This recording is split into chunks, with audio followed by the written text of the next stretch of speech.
What's good, YouTube? Scarlet Duelist coming at you today with a brand new deck profile for my Draco Invoked.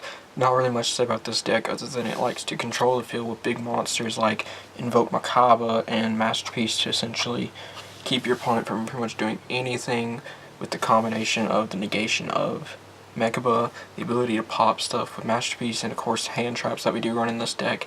You essentially prevent your opponent from doing anything to advance the game state on their behalf, and then in later turns you can just go into cards like start to use your Skull Dread, Borlo Dragon, and use other fusions like Invoke Purgatrio to essentially just finish your opponent off with the Masterpiece itself. It's a really good deck in my opinion and can contend really well with all the other top decks of the format.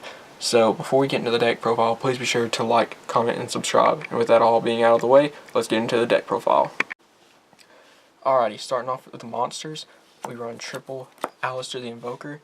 This one card engine is really powerful because of the fact that all you need to do is normal summon him, add your invocation, and then with slight setup, depending on how late in the game it already is, you can just activate invocation, banish one particular attribute plus Alistair himself to summon a really powerful fusion monster. However, not all of the fusions are really good, so we typically just rely on fire, light, and wind as the primary fusion attributes. We do run the earth one too just because of its stat line, but outside of that it's not really useful for anything. But this card is really good and just allows us to extend a lot of our plays and go further beyond. Definitely a good 3 of in the deck. For the True Dracos, I run the double Masterpiece. 2 is actually fairly good. I could bump this to 3 if I wanted to. I'm still working on the ratios at the moment because I'm still fairly new to the True Draco archetype in general. But everyone knows what Masterpiece does. I mean, you get to tribute any monster spell or trap as long as it's continuous spell or trap, of course. And then he's immune to that particular card type unless, he leaves the field and then gets revived back. Then that's a whole other story.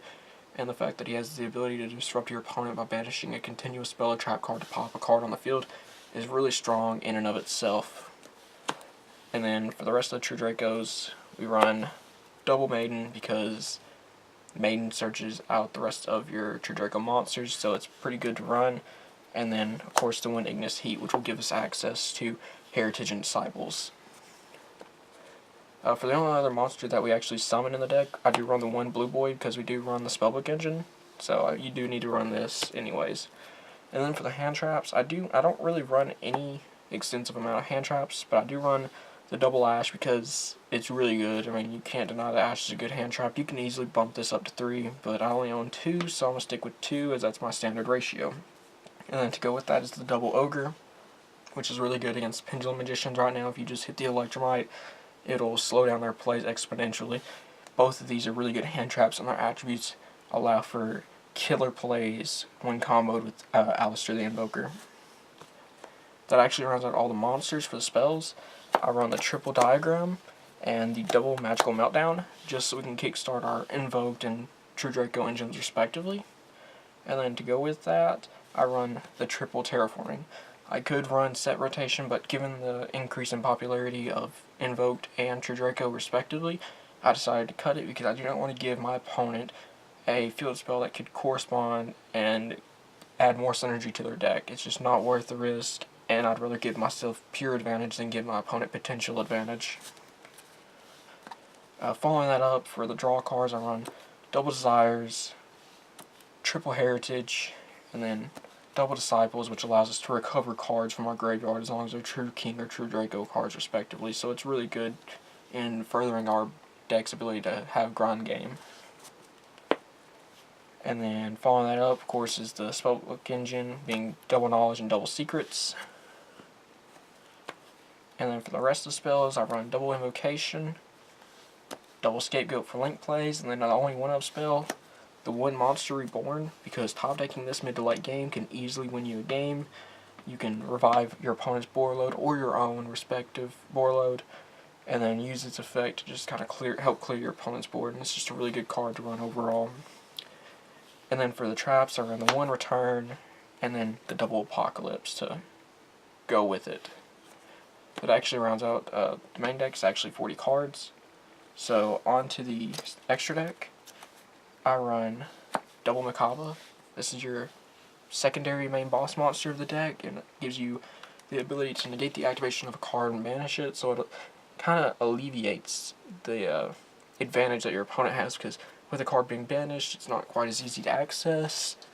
Of course, unless they have access to a card like Omega, which can return it to the grave, but a lot of decks outside of maybe Pendulum Magicians don't really have as much reliance on Omega as in previous formats, which the only other deck that could rely on Omega would be like Light Sworn Zombies, though they are picking up a little bit of prevalence, but I'm not too concerned about the deck. And then for the rest of the Invoked Fusions, I run the one Raijin because it's a Book of Moon, Magilanica because of its really good stat line, nothing really more to it because it doesn't have an effect, sadly, but it is what it is. And then the one Purgatrio because this card allows us to OTK our opponent at a much quicker rate. And then for the links, I run double Link Spider. You can run Link Spider and a Link Karibo, but I chose for double Link Spider because I don't own a Link Karibo. But you can do either or, and it'll work just as well regardless. And then the one Proxy Dragon, the double Mrs. Radiant, which can be used to cycle back our Link Spiders for further plays if necessary. And then Deco Talker, Gaia Saber, and then Borlo, and Yugioh Skuldred. I just got done watching the YCS in Germany. That just concluded today, actually. And Yugioh Skuldred was absolutely clutch in World Chalice. And to be honest, I was actually surprised Magicians lost, but there were some misplays on the Magician player's behalf, which happens to anybody. So, it was a good game. It was very interesting to watch. And I was actually really surprised by the turnout. I was really shocked. And then the only Cherries target that I run in my extra deck is Electromite, of course, for the Magician matchup. And then onto the side deck, I currently run double Cherries. I could run this at 3, but I don't want to clog my side deck with too many specific cards. I want to kind of have room for other things, so I just run this at 2. And then I do run a Kaiju package, that being Godarla, Dogoran, and Thunder King, mainly because of the fact that their attributes are really abusable with this deck. This being Light, Fire, and Wind respectively, it gives us access to the 3 overall best fusions that the Invoked archetype has to offer. And then, of course, the one Kaiju Slumber. I could run Gamma Steel, but I just don't see no point in it, given that it's not really good with the rest of the deck because we don't run the Water Invoked. And then, for the rest of the spells, I just run double Twin Twister. For the traps, I run double Strike, double Barrier, and then triple Evenly. That pretty much rounds out the last part of the side deck. I hope you guys enjoyed the deck profile. This is a 15 card side, 15 card extra, and then a 40 card main deck. Not, like I said before, there's not really much left to say other than it's a really good deck, has a lot of potential, and there's not really much I would change with the deck. You could add in Effect Veilers because those are really good this format as well. And of course you can run cards like Skill Drain or Anti-Spell Fragrance.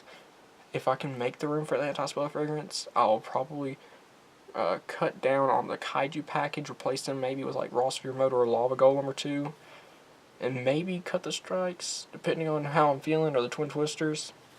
That way I can fit in all the stuff that I know is really good against the main meta decks of this format. That all being said, I hope you guys enjoyed the deck profile. Please be sure to like, comment, and subscribe. Scarlet Duelist signing out. Thank you.